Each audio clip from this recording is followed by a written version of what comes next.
Okay, Gaffer, 1-1 draw against Dorking. I think a lot of people will look at it and think that's a really good point. Yeah, a really good point.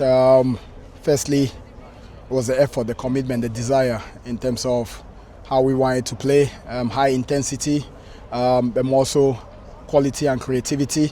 And we saw all of that today. I saw all of that from a very young group today, and that's what pleases me the most in terms of our approach, in terms of taking the game to them, how we pressed as well as a team, being comfortable at the back, dealing with 1v1 duels. And it was important that after going a goal down, our reaction was spot on.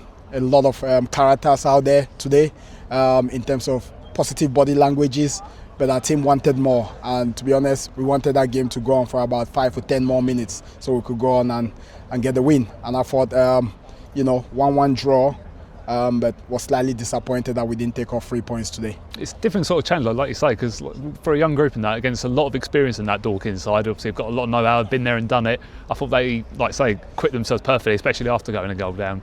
Yeah, listen, we got to respect what Dorking does, and they've been together for quite a long time. They know their patterns really, really well, and if you don't get the press right, then they can carve you open.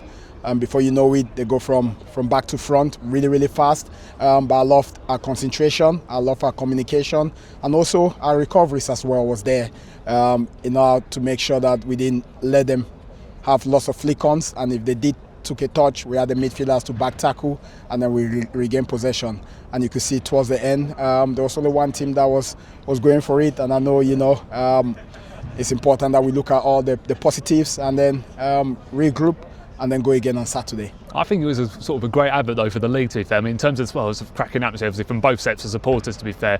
But that's the thing, I mean, like you say, with that extra 5-10 minutes we could have had at the end, those supporters were getting right on top of them, weren't they? Yeah, listen, it was excellent support from the Maidstone supporters, yet again in fine voices. Even when we went to go down, they were still, pushing the boys with their voices, with their actions behind the Genko, around the stadium, appealing for free kicks, and just making sure every time the boys won a tackle and they made a pass, they were giving them that encouragement, and that's what we like playing in front of, in front of our home crowd. But more importantly, also credit to the Dorking fans who came out in their numbers and made it a really, really good advert for the National League South.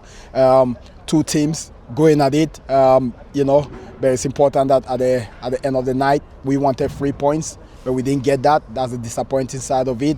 We have to look at the manner of how we consider the goal. We've already spoke about it and try to help the boys tactically.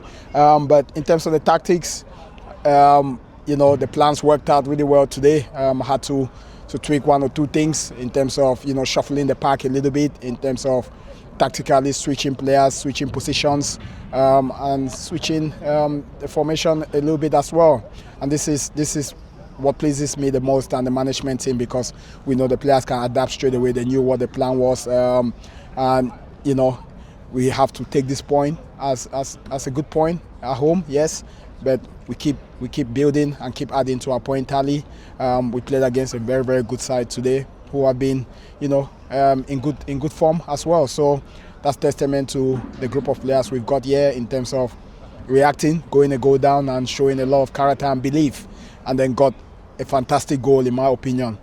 We saw those patterns, we've played out those patterns in training, and it was important that today, we've always asked the opposite white player to come in the back post, and that was a fantastic delivery by Charlie Seaman. But also credit to Tom for getting that goal, because he's been coming, and it's excellent. It's an excellent bravery by him to put the defender under such immense pressure. Yeah, and that's something, like you say, we had a little bit of changes over the last 10 minutes. Obviously, Charlie moving out to almost part as a front three, and that was always in the back of your mind to make that decision so late on in the game. Yes, we knew Dorking was going to tire. They were going to get tired as long as the game went on, and the plan was always looking at it after 75th minute to ensure that we can unleash the plan B.